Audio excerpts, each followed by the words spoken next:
Hello everyone, this is part 4 of What If Naruto Was a Scientist Like Orochimaru, and I hope you guys enjoy this video and to like, to subscribe, and check out the playlist, to see more comment down below. Now let's start the intro. They call me a god. They call me a god. They call me a god. Konoha, in an alley beside the hospital. 2 hours past midnight. Naruto landed on the edge of a 2-story building as silent as a spider would and crouched down, staring into the darkness cast by the same building he was on with his goggles glowing a faint orange. He heard a pained grunt and as his eyes cut through the darkness he found Yugao's ANBU, but at the same time not on Anbu duty, rather on regular Junin duty, boyfriend Genma clutching his injured ribs with his left hand while he used his right hand to parry away a kunai strike that would have taken off his head. He grit his teeth against the pain and rolled backwards when the person swung his leg at him. The attacker, a bandage-wrapped man with a Suna forehead protector, spun his kunai by the ring and just before Genma could right himself he threw the kunai with deadly accuracy. Naruto cocked his head to the side and leveled his launchers with the thrown projectile, mentally calculating the speed, weight, wind change, height from the ground and various other variables before he shot a 2-inch-long senbon to the flying weapon, going through the air in dramatic slow motion, and he shot out another senbon a little bit under the first. The first senbon clanged against the kunai's pointed tip and forced it downward, sticking it into the ground diagonally, while the second needle jammed through the ring on its handle and nailed itself into the ground. Baki cursed at his luck and looked up at where the thrower of the senbon was located. He spied Naruto, now just sitting on the edge of the building, and ran up the wall to engage him. Time ran to a crawl as Naruto made use of the eyes on his forehead to mentally calculate various variables concerning the Suna Junin before he fired a single senbon that whistled lightly through the air and jammed into the sand Junin's shoulder with much more force than it was supposed to. This fact threw off the man's concentration and his legs slipped off the wall, making him fall off. Naruto though had fired 2 more combat medical needles and a net spread out under Baki that caught him, sticking him to place. Naruto leaped off the building and dropped lightly on the net. His steps were light and fast as he sharply walked to the Suna ninja on the same net that prevented the captured man from moving. He raised an amused eyebrow when Baki struggled against the net, then he whipped out a senbon that oozed with a mysterious blue liquid and threw it before Baki could make use of a seal-less jutsu. The needle flew through the air and sliced right past Baki, passing through the holes on the net and nailing Genma's chest. When the man began his struggle to his feet, he was pushed off his feet and summarily knocked out. A slow smirk spread on Naruto's face as he bent down on his knees to look at Baki. He shook his head in exasperation and jammed a syringe filled with a golden substance into Baki's neck, freezing his whole body. I'm going to ask this only once, Suna Shinobi. Why did you attack my colleague? At his stubborn hesitation, Naruto jammed another syringe, next to the syringe that was still on Baki's neck, this time filled with a thin, white substance. It's no use fighting that one. I made it myself, the same drug Konoha used to fight the fear of heights. But my version. He poked the woozy man's forehead and he was out like a light. Before he tapped the man's cheek and his eyes opened again, glazed white over his black pupils, more or less hypnotizes you. Now, answer my question. I was meeting an informant from Sound. He walked in on us. He was a threat to our plans, Baki said slowly. Oh, the invasion? Naruto stated quietly and Baki slowly nodded, his eyes wide with shock. I have a friend in Sound that keeps me informed. Don't worry, I'm with you guys. He pulled out both syringes from his neck and after a sharp slap across the older man's face he was snapped out of his hypnotized daze. He stood up and pulled a single thread on the net he was on and it was immediately sucked back into his sliver launchers.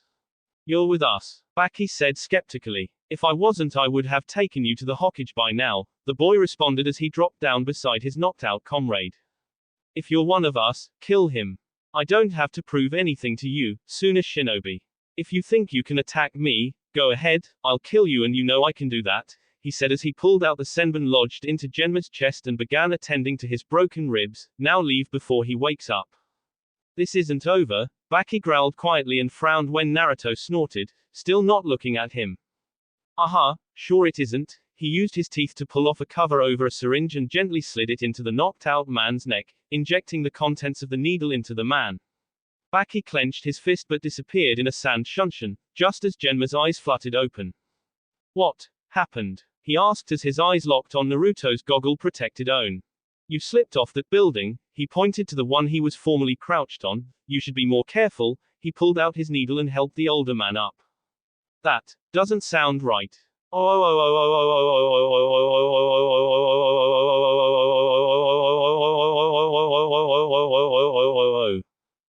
month later, Konohagakure, Hokage's office. Sarutobi looked at the gathered Junin and special Junin that now filled his office with grim eyes as he sat on his desk. There is troubling news. Jiraiya's spy network have reported that there is about to be a full-scale invasion on our village by sound and sand. The few Junin present furrowed their eyebrows questionably. We don't know when, but we can only assume it's going to happen during or after today's tournament. Kakashi looked up from his porn novel, leaning on the wall to the far left and next to Might Guy. Did he say how the invasion would start? Sadly no, but that should make us more careful. He began handing out mission specs to each Junin in the room, but we have noticed small encampments of sound and sand shinobi just outside of Konoha's borders. Our primary focus now is keeping them away and neutralizing those already inside our village. We don't want them to know we're onto them. Yugao nodded and said, you want them to think they still have the element of surprise. Exactly. Now, the One-Tails Jinchuriki will probably be their trump card, so a Seal Master should be placed to contain him if he begins his rampage. He waved his hand to the large window Naruto and Yugao were sitting on, and Jiraiya leaped in with his arms crossed. His face showed that he was all business. Jiraiya can do that, and when he is done he will join those defending the wall. Led by Nara Shikaku, Akamaiki Chooser, Azuki Yugao and Uzumaki Naruto. Here the old man glared lightly at Naruto. Use your summons if they're too many. Naruto sent a silent two-fingered salute as his eyes skimmed his mission specs. Anko chuckled a little under her breath and the boy shook his head in exasperation. There will, of course, be casualties, so I have taken the liberty of bringing in someone we can depend on to handle that. He waved to the door and all turned as the door opened.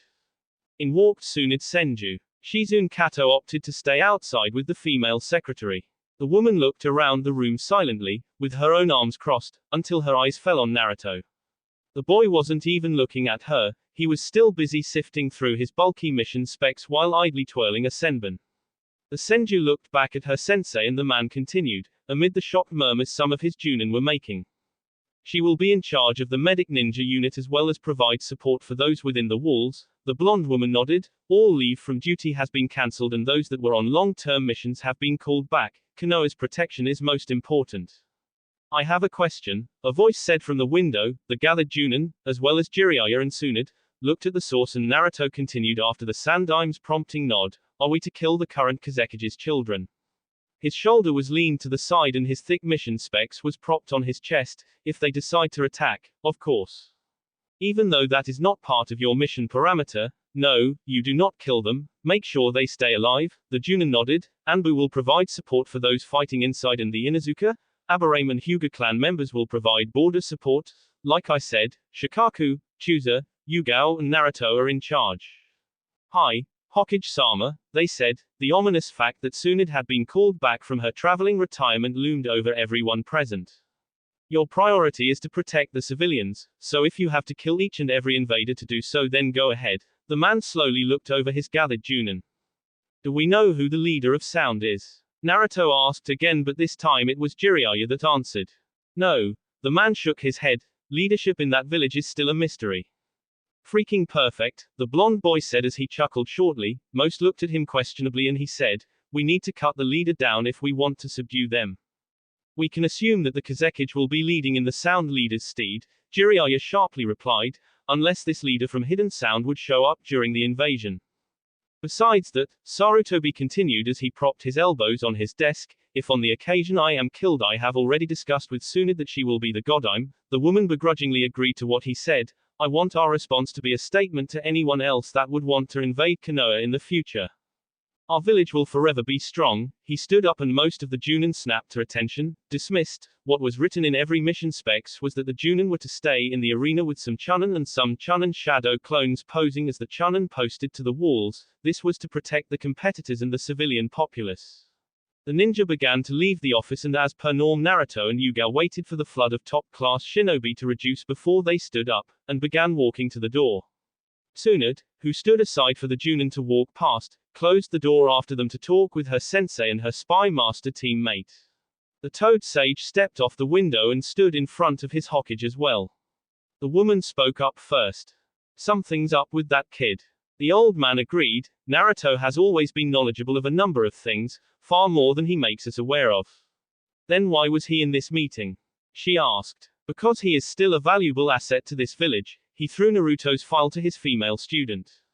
It had all they knew about Naruto. He was a spider summoner, a scientist, a genius, a detective, an exceptional spy and an adaptive fighter.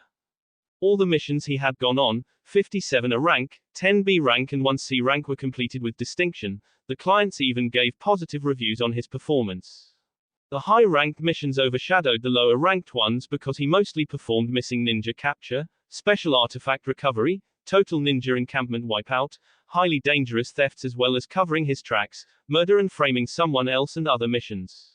The B ranks were mostly just important messages to other villages and escorting the Fire Daimyo and his daughter, along with the Guardians, to wherever they were going.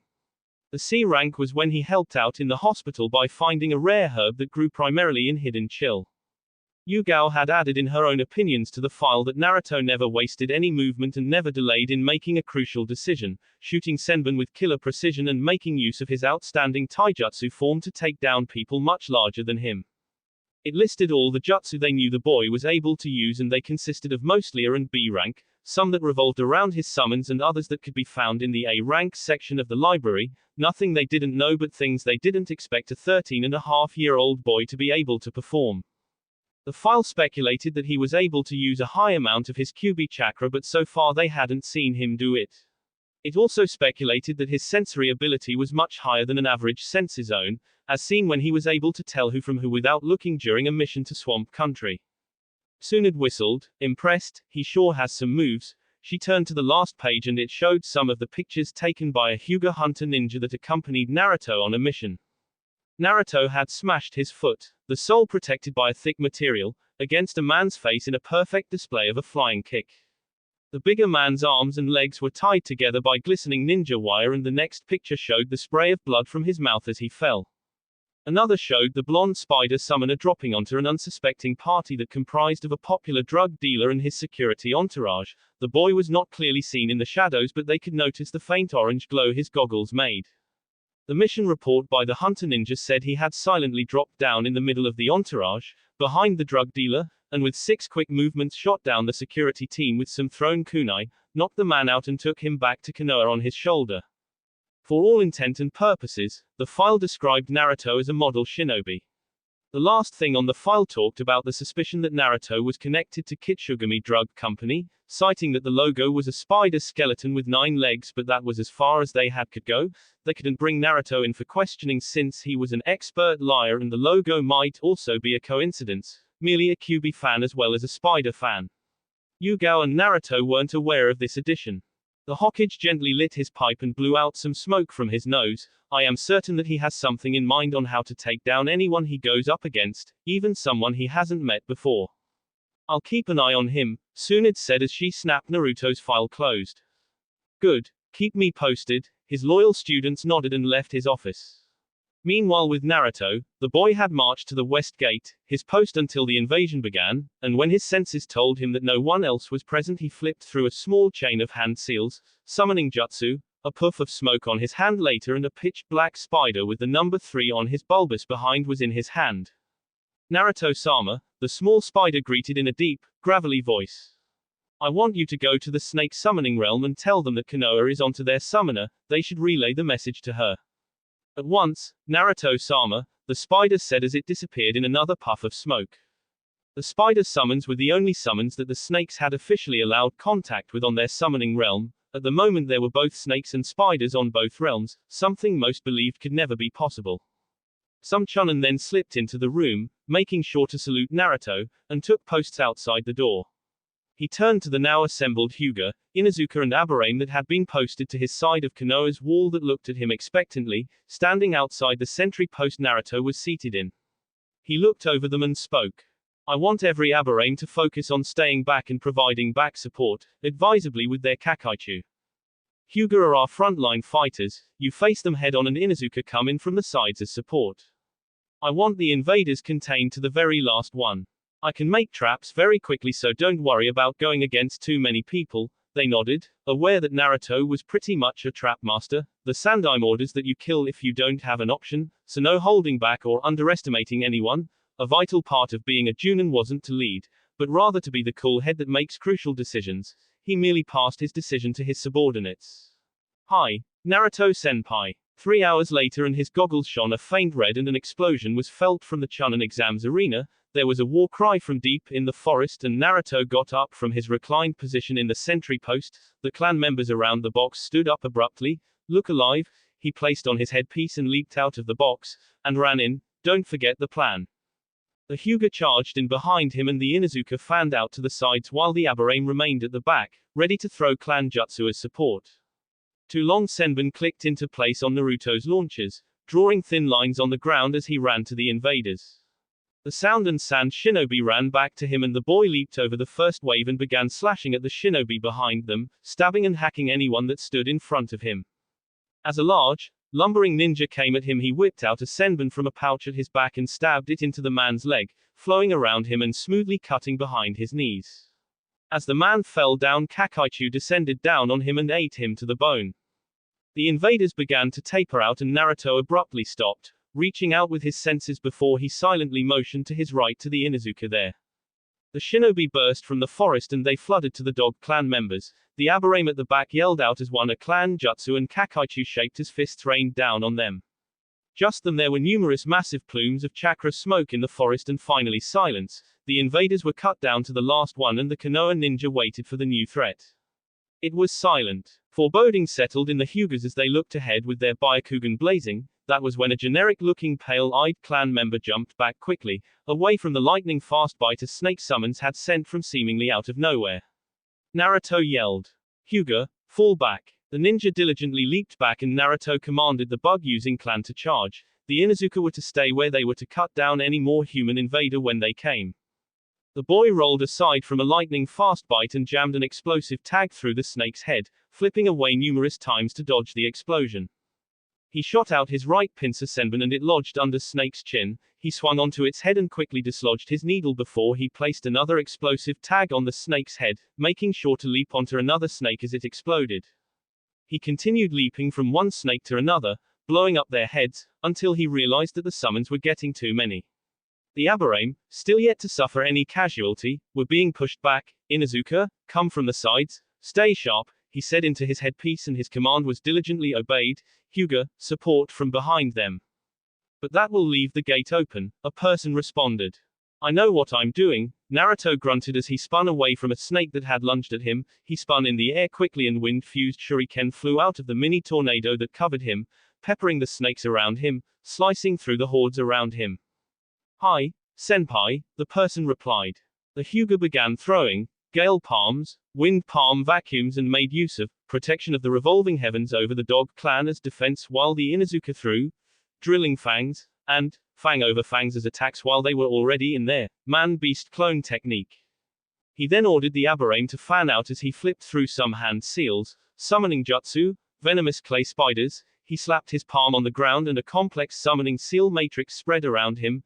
Then out of the ground in front of the gate giant brown spider summons erupted and immediately leaped at the snakes, sinking their teeth in them, some being broken with sharp slaps from their tails. They began flooding out of the ground and overwhelming the giant snake summons. This released pressure off the human fighters and Naruto, watching as the corroding venom in the summons destroyed the afflicted snakes. The brown spiders ate through the snakes to the last one before Naruto allowed them to leave, their bellies full. Naruto sighed in relief and rubbed his eyes. Any casualties? The line crackled silently. The three clans looked at the young captain with much more respect, as the leaders of the respective clans reported back. 3 injured Aburame, 4 Inuzuka and 1 Hyuga. Nothing life-threatening, senpai, a female Aburame reported. Good. Can you see any more invaders coming? No one for miles ahead of us, senpai, a male Hyuga clan member reported. Great. Check around for any survivors and contain them. Let's clean up this mess. He used his toes to idly kick an arm that was very much far away from the owner's body, walking back to the sentry box. They might have known Naruto, being the QB container, but they were also knew of his short rise into the Junin rank as well as his skills. It was very easy to look past his age and refer to him as their senpai. The assembled members, who were around him, saluted and began performing what he had commanded. He reclined in a chair there and set a radio on his lap, making sure to plug in his headset. Sector 11 reporting, all invaders have been dealt with, awaiting orders. He listened in for the response patiently for 2 minutes. Control tower here, Sector 11, are you certain all invaders have been neutralized? 99.9% sure, Control tower, Naruto reported back. Sector 11, you are to send support to Sector 7, the west gate where Chusa Akamaki was leading the defense. This was because the bulk of the invaders were there since hidden sound was in that general location. Understood. He waved for their attention and sent over half of each clan member present, before he spoke into the radio. Control tower, how is the fight in Sector 1? The Chunin exam arena. Sector 11, the one-tails holder has been contained by Jiraiya Yasama. And the Hokage. Stand by. There was a long pause before a response came. The Hokage has been poisoned, they're fleeing.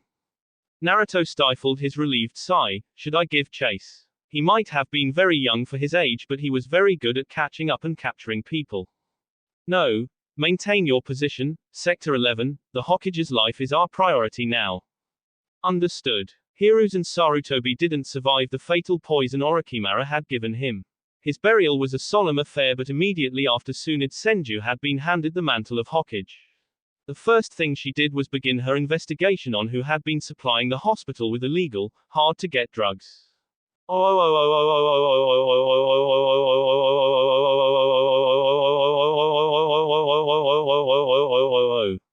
The Yellow Flower Restaurant. Konoha. A week after the failed invasion.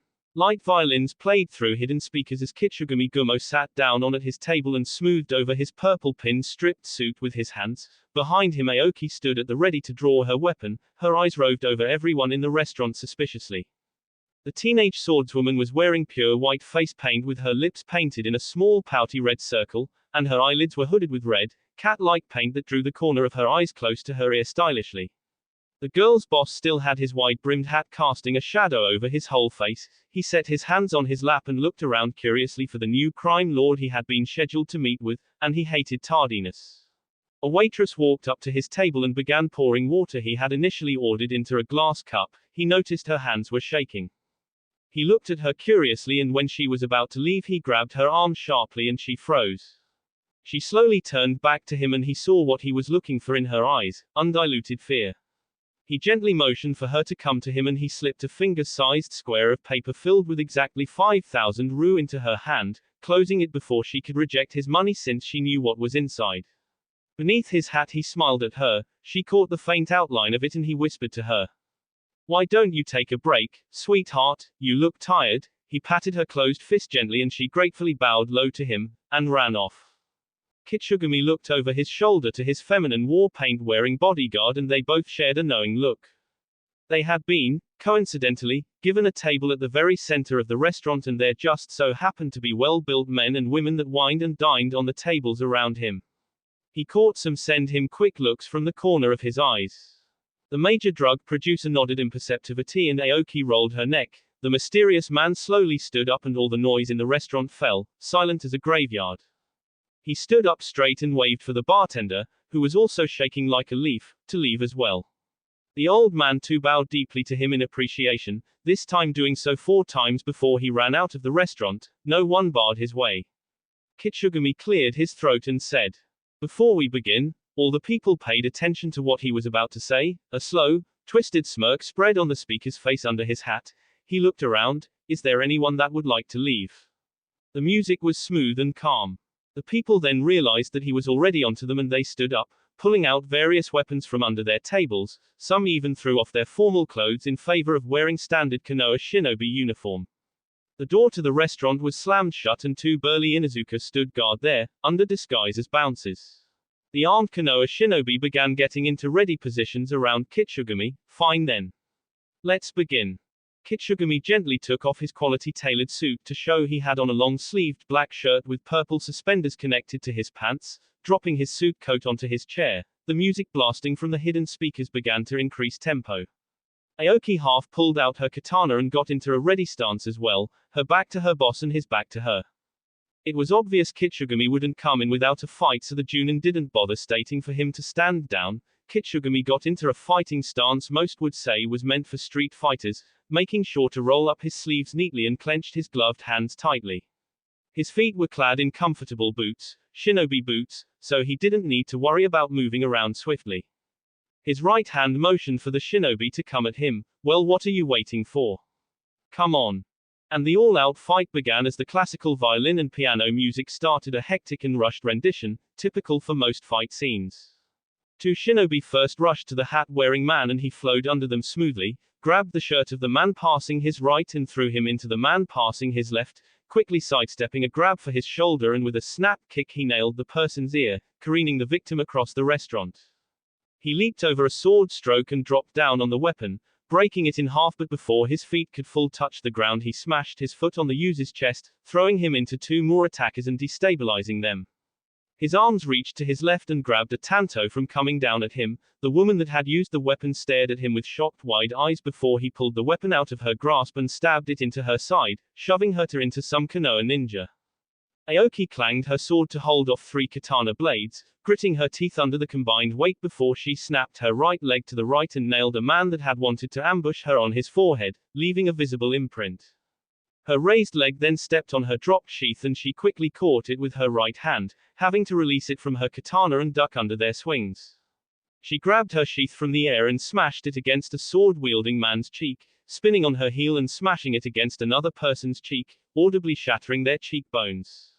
The people began looking at her wearily, surrounding her and raised their swords at the ready. She merely smirked and bent down in an advanced defensive stance Bifune had taught her, her katana held in a reverse grip to her side and her sheath over her chest. An invisible switch was flipped and they charged. Kitsugami raised his forearm to block a tanto, shocking the person that it sparked a little, before the mysterious man spun on his heels and used his heel to bring the sword wielder down with a painful thwack against his shoulder. He flexed his fingers and smashed the ground as a shinobi attempted to pull his legs into the ground. The next person that came at him yelled a battle cry and brought a war hammer down on him. Kitsugami flowed away from the lethal blow and flipped over the heavy weapon, away from a sickle slice from another person. He used his left hand to hold the heavy war hammer and snap-kicked the person across his face, following this up by hefting the weapon above his head and bringing it down on the sickle wielder's shoulder, breaking it. He threw his new weapon to a cluster of Konoha ninjas, skeptical that they were still able to overwhelm Kitsugami.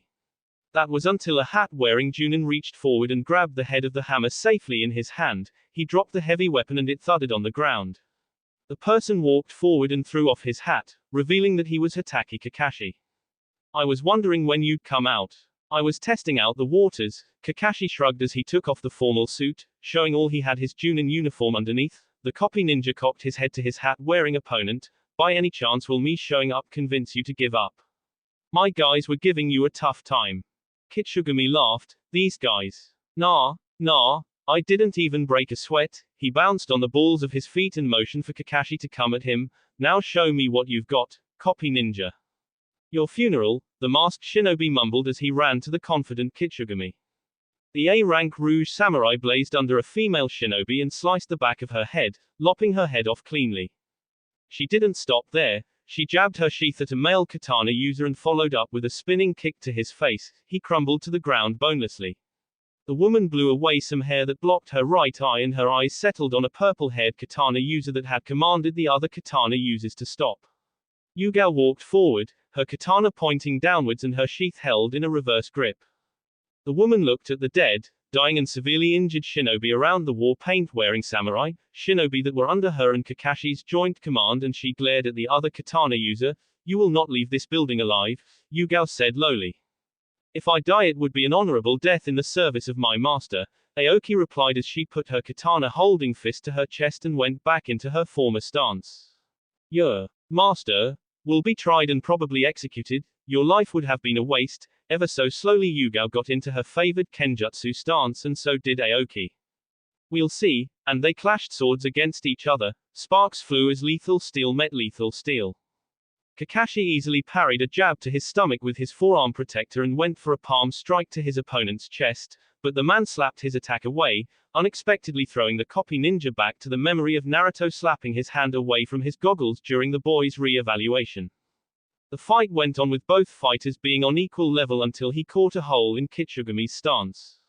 He swung his arm and smashed it against the drug dealer's chest, throwing him across the restaurant and into a wall. He heard a faint hissing and his eye widened in alarm as he saw explosive tags multiplying and creeping up his arm. He seamlessly switched with a shadow clone and the clone bolted to the door. The guards parted way immediately and just as the clone leaped into the sky it exploded. The masked man sighed in relief and looked at his opponent but didn't find him. When he looked at the exit he saw the Inuzuka lying on the ground with their heads caved in. He cursed and turned to Yugao's fight with her own opponent. The Anbu captain slipped past Aoki's sideways swing and jabbed her katana through her stomach. The samurai immediately burst into chakra smoke. Shit. After them. Yugao yelled and the remaining living ninja, severely cut down in number and strength, surged out of the restaurant and after the two. With the two runaway underworld dealers, Naruto was busy trying to ignore Aoki's tittering laughs. I told you so. Yeah, whatever. She relished in his sour mood, as well as the fact that he had admitted he was wrong. Oh sweet Kami, that felt good. Don't get used to it, Naruto grunted as the two powered through the empty streets of Konoha. He could sense the ninja running behind him but it was too late to sense the wind jutsu Kakashi had used. Wind release. Wind vacuums. From his mouth he blew out sharp spike of wind at the mysterious drug dealer's unprotected back and they were summarily dodged but a stray gust blew his wide-brimmed hat off. His blonde hair reflected in the moonlight and Yugao stumbled, Kakashi too, and Naruto stopped running. He turned to the crowd of ninja and clenched his fist. Aoki pulled his hand hurriedly and encouraged him to keep running. He did so and the stunned gathering of shinobi watched on, until a nameless chunin continued giving chase. This snapped the others out of their surprised daze and they continued chasing the revealed Kitsugumi Gumo, Uzumaki Naruto. Naruto shouldered through the door and quickly switched into his lab, Aoki following through immediately after him and the Uzumaki summoned hundreds of clones to seal up every single thing in the lab. He wasn't worried about the things he had in his apartment since he mostly slept and cooked in his lab, Aoki as well. An alarm on the lab began blaring as an entire wall of his apartment was destroyed. Kakashi sniffed around, his lone eye steeled in determination to bring back the once promising Tokubutsu Junin to justice. He followed his nose to the bathroom and uncovered the switch seal there, knowing that he wouldn't be able to switch to Naruto's location unless another person just so happens to want to switch into the apartment. He squeezed the kunai in his right hand tightly and stabbed the wall beside the mirror. It all made sense now. He had once gambled with Kitsugumi before, when the man was an ordinary person, and after he had lost another game of cards the man had asked him to see his summoning scroll. There was no such thing as spider summons at the time and coincidentally Naruto came out as a summoner 4 years later. I need a seal master. He yelled to the ninja behind him and a chunin ran to the Hokage's office, hoping to find Jiraiya of the Sannin. Yugao was busy beating herself up. If she had gotten her shit together and actually approached Naruto when he was younger he might not have gone down this road. She could have at least gotten him some glasses for his eyes, something she knew about very well. She couldn't blame Orochimaru, whether the Rouge Sannin had brainwashed Naruto into this path or not. The woman had actually cared for Naruto in more ways than she could ever think of. The Toad Sage pushed through the shinobi gather in Naruto's bathroom and mutely examined the seal. He channeled in some chakra and sharply pulled his hand away when the seal crackled with electricity. He chuckled to himself and slapped his scroll on the seal, an alternate version Naruto had used to freeze the alarms just before he stole the forbidden scroll, and the mirror rippled after that. It's open, he simply said as he jumped through the rippling mirror and the waves of shinobi followed after him. Naruto had long since finished sealing all of his equipment and clothes and storing them into a backpack which he also in turn stored in a seal next to his heart. He was running as fast as he could out of the warehouse just after he heard his office door burst open, shattering into splinters. Aoki ran beside him with her own backpack secured on her back. Naruto made sure to shield her and himself from an explosive tag ninja had thrown at them that thunked into a tree trunk. He waved her concerns away. He heard some growling behind him and he spied some dog summons catching up to him, a thud far in front of him and he was made aware of 3 samurai armor-wearing toads landing and preparing to catch him. As he plowed through a few hand seals Aoki pulled out her legendary sword halfway and snapped it back in. Earth. Pulse. The ground rose and fell after her in concentric circles and the dog summons were thrown away. This was when Naruto finished his hand seals. Summoning Jutsu. Multiple large bursts of chakra happened behind and in front of him, and different colored spiders ran out of the plumes, all wearing battle armor on their legs and heads. They rammed their helmet-protected heads against the sword-bearing toads as the toads brought down their weapons. Naruto and Aoki ran past when the spiders had created an opening for him and his friend. The gatekeepers at the north gate looked at him and his friend curiously as they ran up, but when they spied Jiraiya giving chase, frantically yelling for them to hold him down, it was too late. A senbon stuck out of each of their necks. As they exited the gates, 5 shinobi wearing sound forehead protectors ran beside him in a 5-pointed formation. What took you so long, Naruto-sama? A pale, unhealthy-looking man said. I was busy. Who are you? Your godmother sent us here 3 days ago to make sure your journey to Sound is safe, another shinobi said. He had another head sticking out of his back. Naruto shook that fact off and continued running, hearing the chaos his spiders were making. So he's the fuck face we've been waiting for. Mind your language. Naruto couldn't help but snap this. You can cuss all you want to your friends, but refrain from doing so to me. He spun around and leveled his senbon launchers on some Inuzuka that had managed to get past the spiders and were giving chase. The needles whistled out of his silver launchers and exploded on the ground when they stepped on them, going too fast to dodge them. The blue fire billowed high into the sky and Naruto whirled around, following his escorts to where they were taking him. The blonde spider summoner then bit his thumb and pulled up his left sleeve to reveal a summoning seal matrix. He smeared the blood on it and muttered, "Summoning jutsu, Mizuki beast." He leaped over the large plume of smoke that exploded in front of him and shouted to the growling monster hidden in the smoke, still running to hidden sound, "Hold him off." Yes, Naruto-sama, a deep voice snarled and a hulking mass sped out of the smoke, faster than the others could anticipate. Not even 3 seconds later there was a monstrous roar and pained screams, then the roar turned into maniacal laughs and deep crazed chuckles. It was now obvious Naruto was pulling out all the stops to avoid capture. The Sound 4 and Kimimaro all wondered what sort of evil creation Naruto had unleashed on the poor Konoha ninjas. He's right, Tayuya, Kimimaro muttered, wincing a little when he heard a thick cracking sound with another scream coming before it. The scream was abruptly cut short. He is Lady Orochimaru's godson, the same guy she said was able to keep up with her when they last fought. Whatever, she huffed sourly. Naruto felt his spider get killed, and that was when more toads and dogs flooded after him. Kimimaro shot bone drills at him from his fingers, and the silent 5th member of the Sound 4 threw a clay bomb over his shoulder and chuckled darkly when he heard the toad victims give pained grunts. The dense trees cleared out, and this allowed Naruto to summon another spider. Summoning jutsu, clay venomous spiders. The ground in front of them erupted and out crawled 3 clay spider summons. Get on. He leaped onto a clay spider, and when Aoki touched down beside him he mentally commanded it to go in the general direction they had originally been going. They all heard a loud boing and a giant toad dropped before them, Jiraiya, Kakashi and Yugao standing on its head. Naruto cursed to himself and mentally commanded the spiders to fan out, in different directions. The 3 shinobi jumped down to him and the massive summons began distracting the guards. Jiraiya dropped straight through the clay spider's head, flinging Naruto and Aoki away. The duo righted themselves in the air dexterously and landed on their feet smoothly. The stare down was epic, until Yugao finally spoke.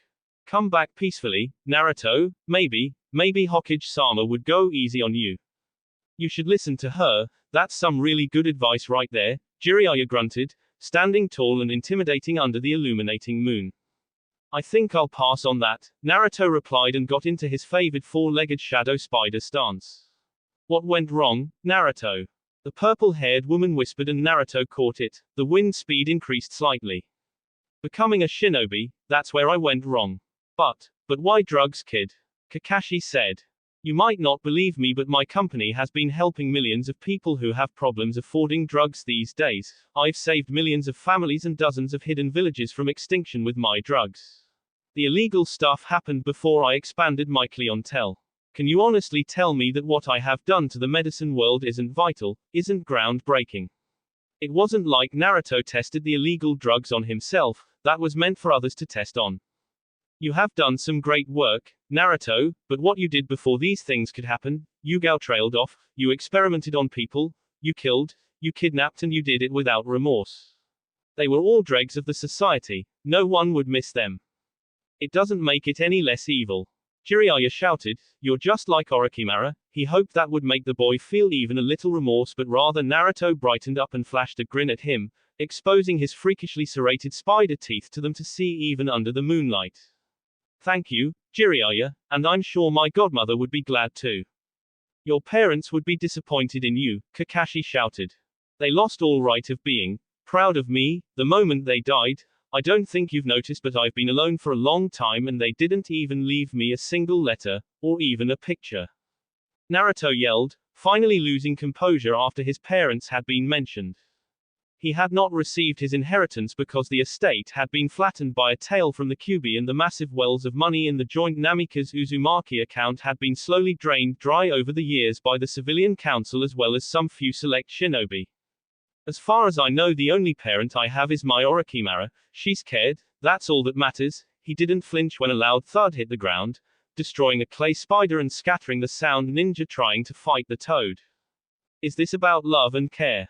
Get over yourself. You're not the only person that had to grow up alone.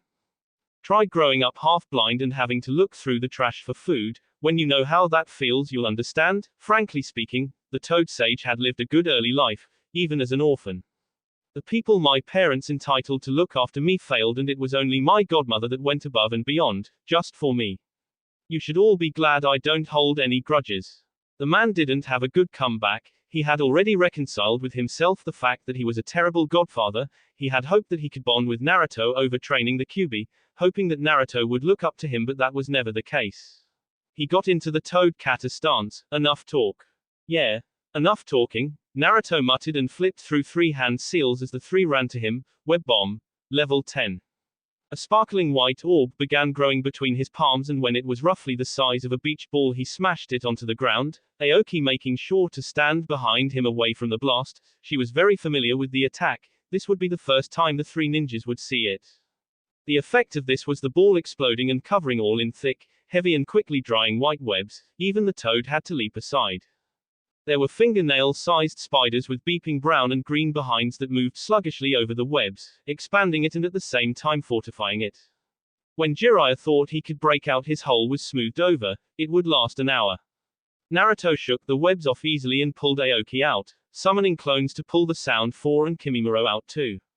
The toad touched back down on the web and it solidified around his feet, making him immobile.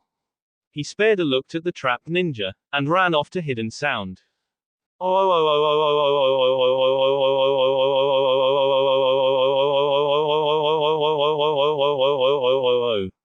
Ray, Jay, a smooth voice chirped as she sauntered through the front door of the Scarlet Pleasure Brothel. The woman had a beautiful tan with purple lipstick and dark eyeshadow painted on her face. She wore flowing black formal dress and a long gold necklace around her neck. She also had hoop earrings and black high heels. She hopped onto the scrubbed-down counter where drinks were usually served and crossed her legs. 2 twins dressed identically in purple pajamas yawned as they waltzed out from the curtain on the far right of the counter where the Shei workers received visitors in their rooms. Ohio Arana-sama, a twin with a rose hair clip holding up a long black overhanging bang, chirped. The other twin, though, allowed her own bang to cover her left side. Her soft brown eyes glinted at the head matron and she raised her visible eyebrow. Have you heard the news? The matron said as she buffed her manicured nails on her chest and examined them. You need to be specific, lady, the other twin said. Well, Jay-chan, I was talking about Kitsugami-sama. Ray, the twin with the air clip, snapped her fingers in realization. Oh yeah, that chase yesterday night, why didn't you let us help out again? She angrily perched her fists on her hips and her twin frowned and followed suit. Kitsugami-sama specifically said we shouldn't interfere if it was to ever happen. She sighed wistfully. He said he didn't want us to come into harm's way, the sweetheart. Jay blew her bang and looked away briefly. Well, that's stupid. Ray bumped her shoulder. He's sweet. Do you know who Uzumaki Naruto is? The matron asked as he snapped the twins out of the daze. The Kyuubi kid, he used to visit when he was like 6. What happened to him? Jay replied with a suspiciously raised eyebrow. You're not telling me that that little kid was? The matron nodded. Kitsugami Gumo, head of the Kitsugami Drug Company. Only I and his chief foreman knew this. Damn it, Jay cursed under her breath. Wasn't he some sort of star ninja? Damn it. She threw her hands in the air. She then paused. They didn't catch him right. The matron snorted. Of course not. This is Uzumaki Naruto we're talking about. Now, The reason I called you too is that he has sent a message back that he wants the snitch that ratted him out to be killed. He doesn't care how or where, but preferably soon. Ray cocked her head to the side. Done. The usually ditzy twin was now stoic, and her twin looked at her briefly before she too nodded. Author's note. I wanted to end the story here, but there was something I wanted to add in. It's relevant if you squint really hard. It's a side story. It wouldn't be the last side story in Ink Heart. Side stories, to me, are stories that don't hold that much of significance to the main story, but they are still very well connected to the story. This being said, that this side story does not really influence the main story. That also means, Aoki-chan's story is not a side story, since maybe, or maybe not, it does have a purpose in the main story. Just squint really, really hard. Woof. I'm tired of all this explaining. Read if you're interested, but beware. A warning, this story is going to be very violent. There will be a lot of unpleasant scenes, violent scenes. I am saying this from the bottom of my heart. This side story is not for the faint of heart. It contains torture on a psychological level. I apologize if they trigger anyone, but don't say I didn't warn you. Here it is. Side story. What happened to Mizuki 2G? About a day before the Chunin exams.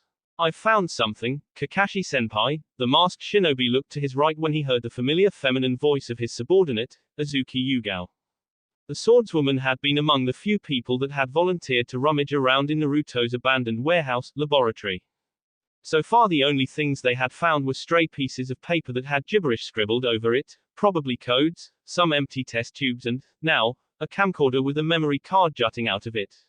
The blonde and his clones might have overlooked it as they were scurrying to pack up their research.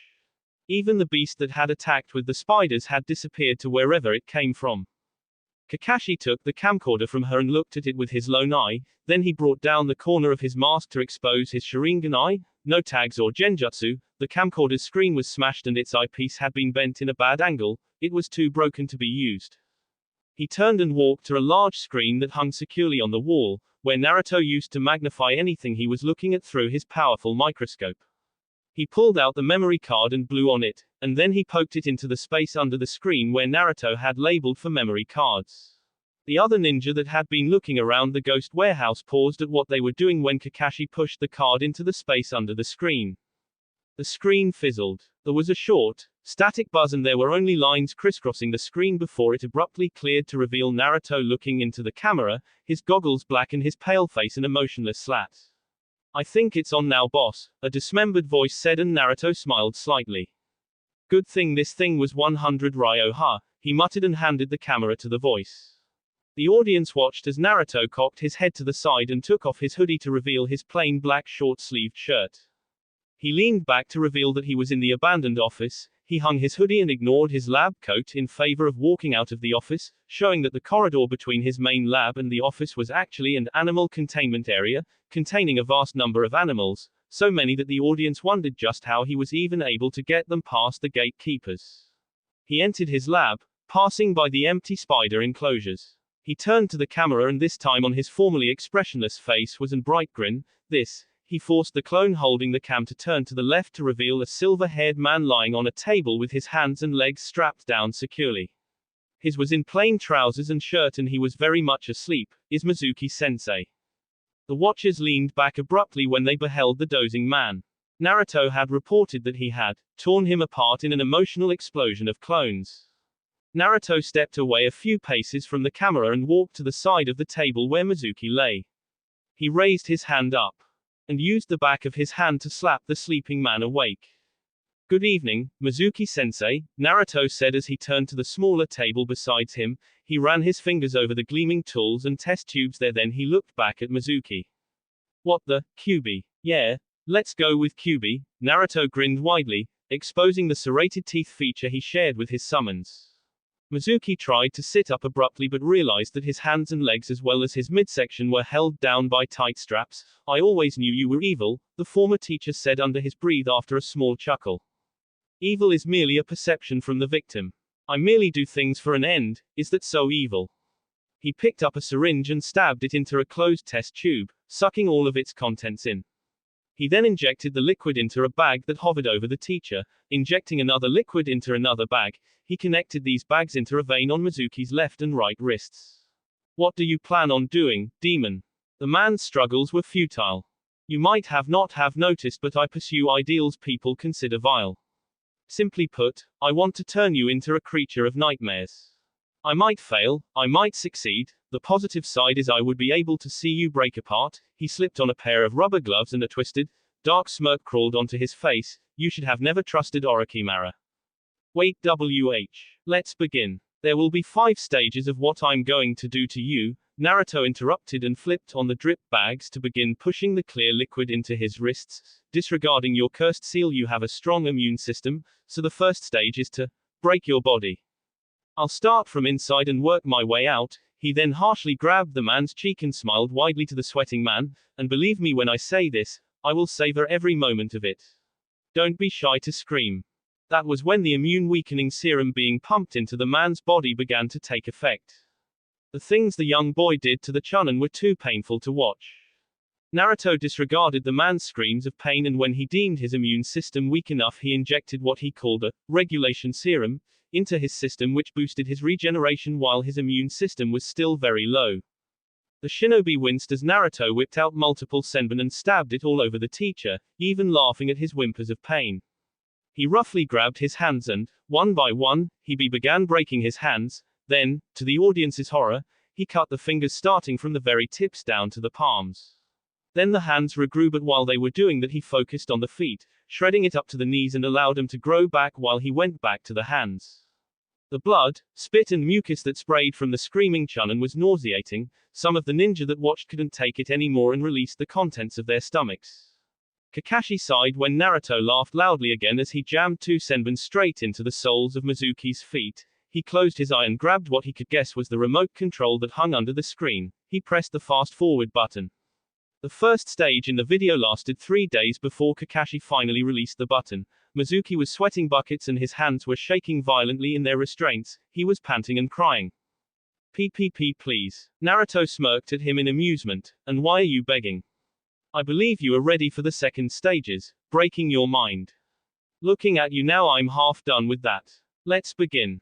He made sure the regulation serum was still pumping into the broken teacher's body before he brought out 2 small clamps and used them to keep his eyes open. He then lifted up the table that held him down and spun it around to the very screen they were watching from. Naruto brought out the remote control for the screen and said, I will show you a series of pictures. They aren't too pleasant to look at, but you don't any option but to watch it, don't you? He clicked the play button and the TV flickered on. The camera then panned over to Mizuki's face and all of the color. How did you? A scream belted from the video and he struggled to look away. He struggled to close his eyes, but his restraints held strong. His mouth stretched open and his eyes widened even more, and, an hour later, he seemed very unresponsive. The ninja would have thought he was dead if not for the regular breathes that escaped his mouth. The rest of the video was dead silent. Kakashi again fast-forwarded. Mizuki's eyes were now flickering and the corners of his mouth were twitching, though he didn't speak. His eyes dully roved to Naruto as he walked past the camera. The ninja could see the sadistic blonde smirk as his former teacher's mind crumbled and split apart by the seams to the torturously repetitious series videos he had shown him for a month. Excellent, Naruto said as he jotted something down into his clipboard. At this point you may not be wondering why I'm doing this to you.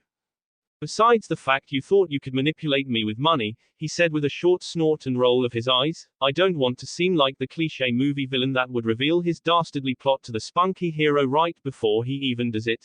At this point it was like he was speaking to a plant, a living, breathing plant that had a twitching hand and flickering eyes.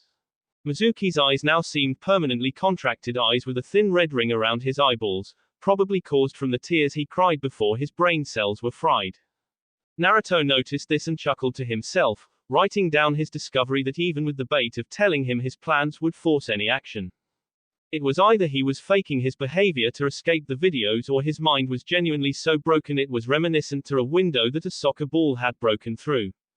The ninja watching weren't aware of this, but this was his intention, not the obvious fact that Naruto simply wanted to hurt Mizuki, but rather breaking his body and his mind were part of another goal he wanted. The former teacher had hauntingly wide eyes with pin-like pupils with red rims around both of his eyes. His mouth was slightly gaped. The blonde, mad and sadistic scientist was glad that Aoki-chan wasn't around to witness the proceedings.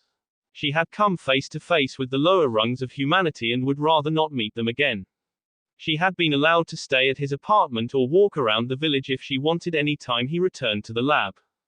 Shocking the watchers, Naruto snapped his fingers and shadow clones walked before the camera, and removed the restraints from Mizuki's hands.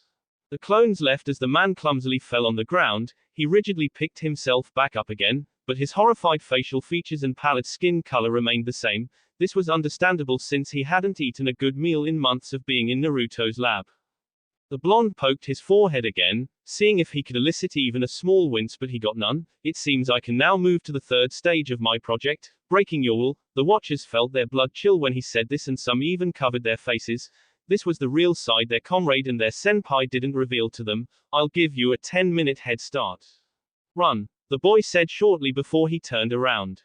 The broken man remained in place, releasing the occasional breath and taking in more. Naruto looked over his shoulder and sighed when he turned around. Fine then, I'll have to use one of man's primal instincts to break your will, the urge to eat. He snapped his fingers again and a single clone snapped a collar around Mizuki's neck. The chain trailed off into the background. Naruto riffled through his pocket and brought out 5 energy bars. He placed them on the floor and leaped back in time for the hungry teacher to dive at the bars. The man didn't even unwrap the bars before he chomped down on it, swallowing thickly and whimpering at the taste. Naruto set his pen-holding hand to the right and a steaming bowl of ramen was placed in his palm. He dropped the bowl, but this time he didn't flinch away when Mizuki dived at him, because the chain effectively kept him and his hands away from him but at the same time painfully close. He dropped the bowl on the ground and left the lab. Kakashi closed his eye again and fast-forwarded until Mizuki was a thin, crumbling man on his hands and knees. He wasn't reaching for the food anymore, but rather he was looking up and waving away invisible flies that pestered him. Naruto spoke outside the frame of the camera. That stage served as a twosome. It broke your will and your spirit. So I can go to the next stage. He walked to Mizuki and shoved him back onto the table. The man didn't raise any sort of resistance. I will refortify your body, strengthen your immune system and bestow you with body regeneration. This all considering that your mind is like a torn, crumpled piece of paper. Now what do you say? He had made sure to assign his clones to give him 10 drops of water daily, but the food remained out of reach. Mizuki coughed dryly and muttered, "Thank you, Naruto-sama." Naruto beamed and ruffled his hair. "Well done, you're learning. Now let's begin." The young scientist slowly slid a needle into the man's left wrist and connected a tube to be supplying regular drops of a chemical into his veins. He then slowly eased a needle to where his heart was and gently pushed the golden liquid of the injection into his body. He dropped the empty needle and placed his left pointer and middle finger on the man's neck while he whipped his right wrist in front of him to show he had on a ticking watch. He stayed like that, keeping count of his heart rate until he got what he was looking for. The man's heart began beating rapidly.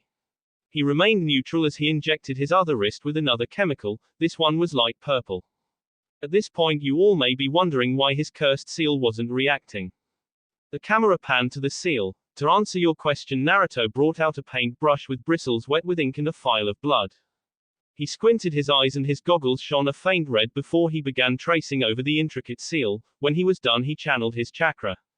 A thin line slashed through the cursed seal and purple chakra pumped out and circulated through the man's body, aided by his rapidly pumping heart and his widening chakra coils. The boy gave the brush to a clone and retrieved another one. This one was dry. He dipped it into the blood phial and traced over the thin slash. The seal, surprising enough, began to flicker and beat black and purple. Naruto handed the brush to a clone and retrieved yet another brush. This time he bit his thumb and dipped the tip of the brush on the wound before his regeneration closed it up. It happened slowly. He tapped the blinking seal with the blood-painted brush and it stopped blinking abruptly but began to bubble on his neck. The cursed seal rippled and spun within itself before it stopped, revealing that it was now in an Uzumaki spiral that was red rather than blue. It was a feat Jiraiya could only hope for, but at the same time a feat Naruto could not reach all by himself. He had sent a spider summons to Orochimaru to request for the administration instruction scroll for the cursed seal of heaven. It always helped that your favorite relative was an evil scientist that had a taste for blood. She also sent the phial of blood for him to remove the seal. Though removing the seal wasn't his plan, He read through the scroll since the first day Mizuki arrived and had seen various routes to take the Toad Sage could never be aware of in order to remove the loyalty seal that was key to the Snake Sage's blood and place his own instead. The thick veins escaping the seal turned red and the man grunted, his fists clenched tightly but didn't break loose of his restraints. Naruto allowed a small twitching smile to come to his face before he left the man to return to his other experiments, while at the same time regulating and maintaining the flow of drugs to his other warehouses. The money he made on a weekly basis that was returned to him by his chief foreman was not only stored into small squares which were in turn stored in a room at the laboratory, but rather invested in expanding his drug corporation. Various other ventures he was not too focused in, like his drug empire. Concerning his investments back into Kitsugami Drug Corporation, he had set up more warehouses but not in Konoha but in both snow and marsh countries. There were more staff running around, which he had to pay for their loyalty with regular salaries, and he had made his administration system even more sophisticated. He had extended his drug corporation to include a delivery system. This was mainly for legal organizations that needed his drugs daily, like hospitals. There were at least a dozen C-rank ninja that went to make the drop-off, but before that the money was wired to his account in Snow Country. The money was always withdrawn to the last rue just in case the country ever caught up to him and froze his account. The other thing he did was to invest his money into extending his corporation, yet again, into the espionage world. This was more of a passive hobby to the drug empire, but in the shinobi world information was what turned the planet, then money. He encouraged the drop-off ninja as well as the civilians, and ninja, which controlled the warehouses, to keep an idle eye and ear out for any useful piece of information or blackmail that could serve a greater purpose for him. Kitsugami Drug Corporation was now taking root into the elemental nations, and even as the ninja watched the video Naruto had purposefully left behind, they still weren't aware of how well connected the KDC could be.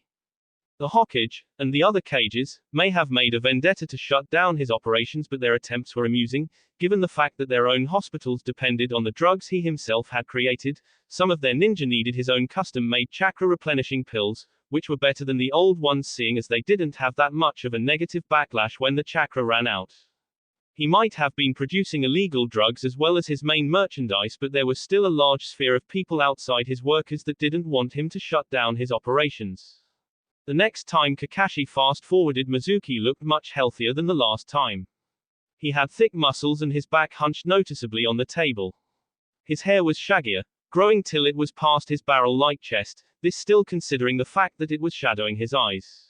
The tube connected to his wrist still supplied regular drops of liquid into his body. Naruto spoke again from outside of the camera's view, "Your cursed seal has been altered.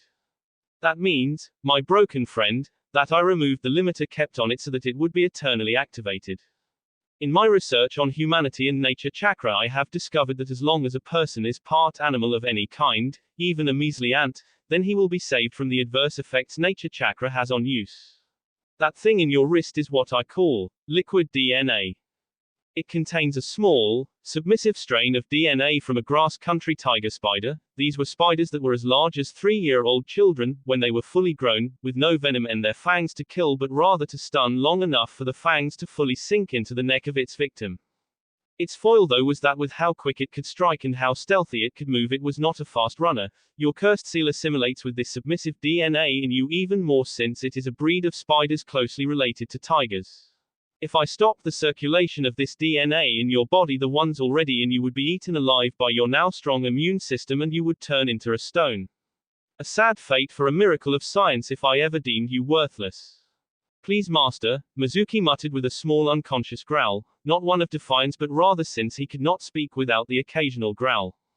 "Your usefulness to me is still yet to be seen," Naruto simply said. "Now the last stage is simply when I inject you with something I have been making here for a while now.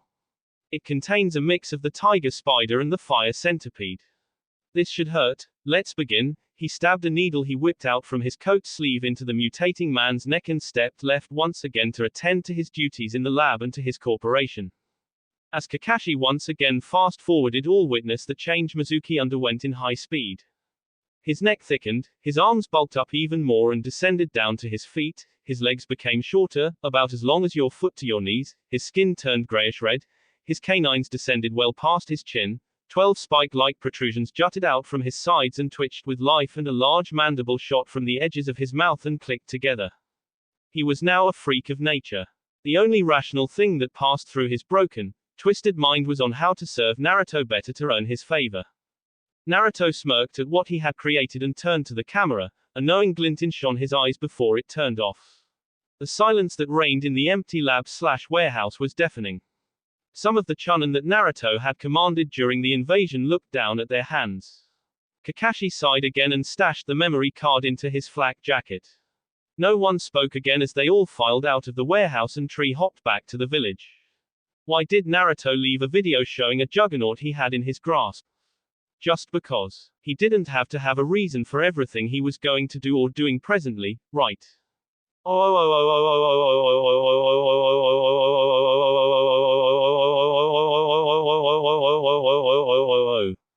Side story ends here but main story continues.